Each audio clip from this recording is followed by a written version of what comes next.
Ma'am, nasabihan niyo ba siya na hindi talaga titigil yung mga Pilipino sa pagsuporta sa kanya sa pagpapakita ng crisis?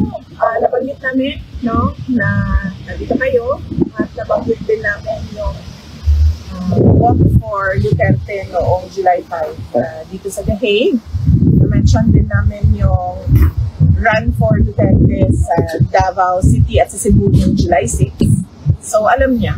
At saka yung upcoming July 19, ma'am, na-mention niyo din. Ay, hindi pa. Tomorrow, babanggitin ko sa kanya yung July 19 at nabanggit ko din sa kanya na merong nagbigay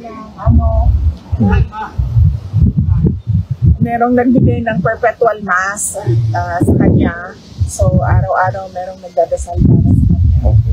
Ma'am, meron po kayong message sa lahat ng mga kababayan natin sumusuporta po? Unang-una, siyempre, ang mensahe ng pagpapasalamat sa lagi.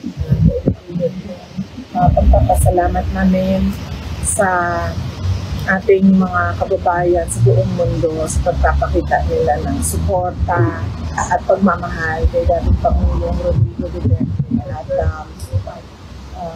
Naiintindihan namin yung pag-aalala nila dahil yun din yung pag-aalala namin